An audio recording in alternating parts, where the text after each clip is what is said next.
wireless audio is sounding pretty good these days. Hey there, this episode of Some Gadget Guy is brought to you by you. Yes, viewers like you, all of the amazing people sharing content across social media, and my amazing patrons at patreon.com/SomeGadgetGuy. More info on those incredible nerds later in the video. I really enjoy this kind of hardware. The folks at Boya sent over the Boyamic 2 for me to test drive and share some thoughts. It's wild how good prosumer audio options have gotten over the last couple years. This is a really nice refresh over the last wireless mic set I reviewed from the brand, the Boyamic. The few criticisms I had here seem to have been addressed, and a few features have been added that bring the Boyamic 2 into more competitive space against players like RODE and DJI. At its core, it's a similar system, wireless transmitters paired to a receiver. Yeah, so it's kind of cheating when we take some of these samples outdoors, right? Even with a light breeze. It is kind of a breezy, windy day today. This is the kind of situation a microphone would probably handle really well. But it is a more flexible recording arrangement. There are more things we can do with it, and it gives you a bit more capability. Like if I want to put this phone down, it's not a totally different setup. You can still hear me no matter how far away from the camera I get. The transmitters have a built-in microphone and a 3.5mm port to insert another mic, like a wired lavalier. A little clip on the back casing, but also with magnets included so we can stick them to clothes. We've gotten the transmitter sizes and the weight down enough so that they don't droop loose t-shirts as bad as older mics used to. I know you can still end up with a bit of that Star Trek communicator badge look, but as a nerd, I really don't mind that. We've got buttons to control the power and to mute the microphones. There's a noise reduction button, a separate button to start recording, pogo pins on the bottom so it can charge in the case, and a USB-C to connect to a computer so you can get files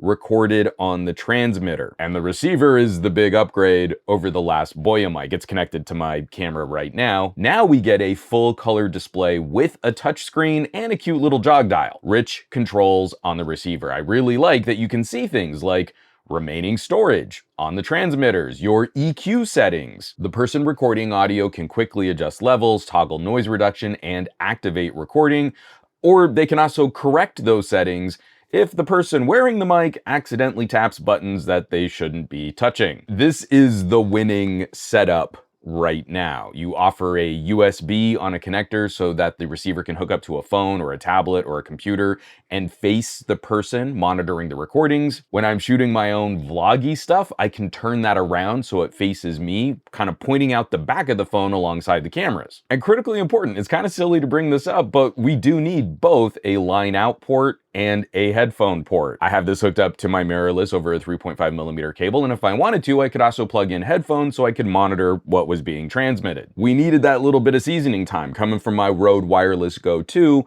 I only had one 3.5mm output. The kit Boya sent to me had a decent collection of accessories. We get the little wind muffs. These plug into the 3.5mm port on each transmitter, just block wind hitting the microphones. We got USB and the audio cables, and this is the top most expensive version of the kit, which also includes a pair of lavaliers. Now, Boya also sent over the optional lightning connector. This is something you gotta pay for separately. I think it's nice.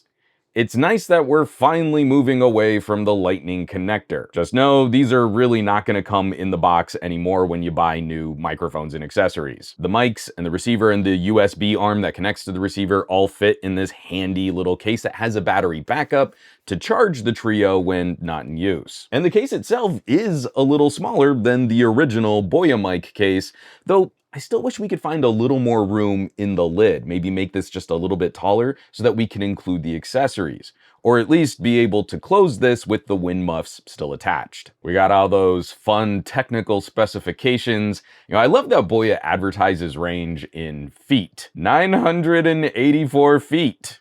Cool. I know exactly how far that is.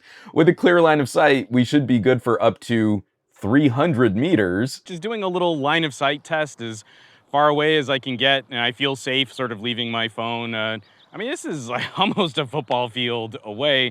It's just hard to kind of show this perspective like way up that hill there. But yeah, it's really easy to just set up a shot and then still know that you're getting subject perspective audio. you're not hearing the microphones from the phone, you're not hearing the microphones from the camera, you're hearing the microphone that's on the subject, so you can kind of place that subject anywhere. You know you're gonna get the most audio focus on that person. Of course, the important thing is knowing that you've got a good on-transmitter backup recording solution. That's the dividing line. There's some great microphones out there, just send a clean audio signal wirelessly, but when you really wanna count on that audio, you wanna know that you're recording a backup from the transmitter in case anything happens. If there's any radio interference, we don't want this signal here to get lost. I know I've got this here on my chest, plug it into a computer, pull those audio files. We get up to 32-bit float recording, options to record in mono, stereo, or to save a safety track, and the mic quality is pretty good. I've been recording this whole video using the mics, obviously, this little one pinned to my chest. Out of the box, I find them just a touch dark indoors. And I like the sound of my voice just a little bit better when I'm using the lowest low-cut filter. All my clips outdoors were recorded without any EQ adjustments from the Boya app. That's just straight out of the box. And that's another evolution I really like to see. These companion apps are getting easier to use, requiring less hurdles to jump through. You sign in and then get a confirmation code and then create an account and then wait to detect the mic and then pair to the mic. If the receiver is plugged into the phone, the app should just see the receiver and you should be making adjustments that fast. Now, if you're like me, you're probably tired of everything being called AI. The speech processing on these mics is AI enabled. Whoa! But we should be fair and give this a proper outdoor noise test. And of course, all of these mics are boasting some kind of noise reduction, active ANC, AI speech processing. So I'm out here in front of a busy freeway. I'm really trying not to project. I'm even wearing earplugs so that I can't hear the noise around me as well. And we're just get a sense, this is with no processing on the mics at all. This is just the normal standard connection.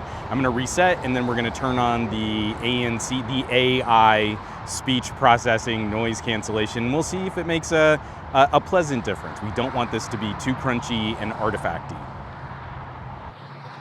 Okay, now this is the first stage of the noise canceling. There's a weak stage and then there's a more aggressive stage of noise canceling. You know, it's a breezy day, but I'm hoping that the windsock, ooh, got a good gust of wind right there. I'm hoping that the windsock is doing its job. Not, you know, there aren't any wind impacts on the microphone, but hopefully we're also hearing that when cars are driving by, when trucks are driving by, semis, what this is going to be doing to the processing, what that's going to do to the sound of my voice, whether or not this is going to start destroying my voice to reduce the noise around me. And one more test. Now we have the strongest version of the noise canceling on these microphones. And I'm going to be really interested to take a listen back to how this all sounds when I get back in the office. Obviously, I'm kind of referencing just in between takes as I'm walking around out in nature. But it has been really surprising how these mics are starting to take advantage of better audio processing capabilities. We take for granted, like, our phones and now our laptops and tablets have these little, like, NPU chips in them to do a lot of this processing for our video calls. Well, it only makes sense that this kind of technology would start finding its way into even these sort of mid-priced prosumer recording solutions for influencers or for people that are trying to get like really good interviews done on the road. It's always the mission. We want better and better tools at lower and lower prices to make sure that we're getting better content that we can share with our family and friends or with people that might be subscribed to our various social media channels.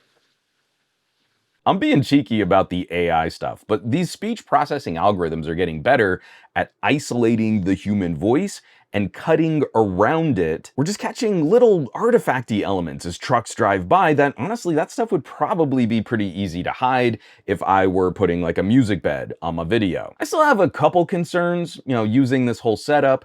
The transmitters are smaller and lighter, but I still wish we had slightly larger magnets. This small magnet pinned to a shirt can sometimes bunch up funny if you're trying to make a little bit of an adjustment. This receiver is so much better than the first Boyamic receiver, but the build quality on the dial feels just a little light, just a little plasticky on my review unit. I don't know that it will be a failure point, but I would handle that with just a bit of care, just in case. And this is positioned in a high prosumer tier, but this is not the option to choose if you need features like timecode, because it doesn't have time code. It is designed at a high level around things like connecting directly to phones, tablets, and laptops. It's working great connected to a mirrorless camera. I've been using it fine. And using these recordings from the transmitters with my mirrorless camera, a waveform audio sync in DaVinci Resolve has been totally sufficient for the kinds of projects I produce. As previously mentioned, the kit Boya sent me with the labs included is the most expensive package you can buy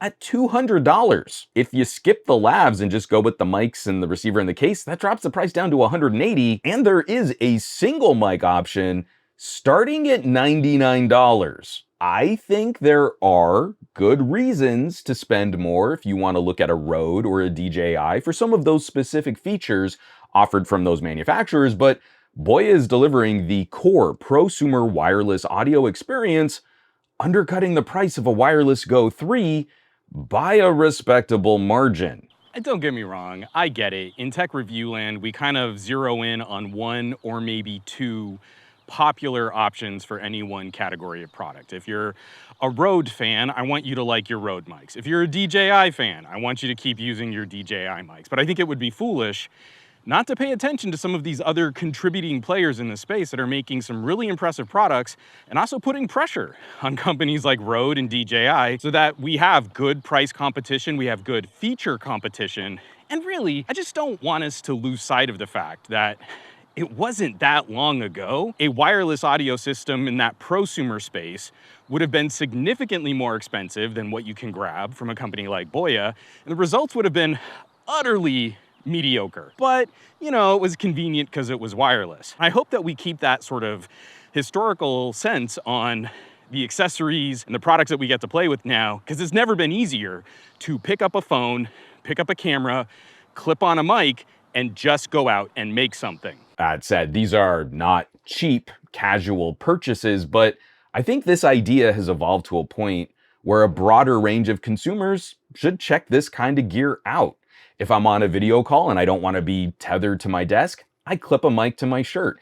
If I'm recording a podcast or an interview, I have a long-form, high-quality recording saved on the microphone. In a pinch, I have this in my backpack. I can pop this out of the case and I have an instant memo recorder with files saved by date and time just to capture a random thought. And from there, we have a nicely robust system to improve our video projects. A while back, in the past, I used a bandolier of professional wireless labs and receivers, and it's been a while since I've pulled that kit out of storage. The fast setup here, the safety recordings, it makes this a lot easier to fire up in the moment that I want to shoot some content. I might not even need to plug in the receiver. I might just be able to capture everything I need directly on the mic. This is a really fast way to work. So it's nice to see a company respond to feedback and improve their offerings.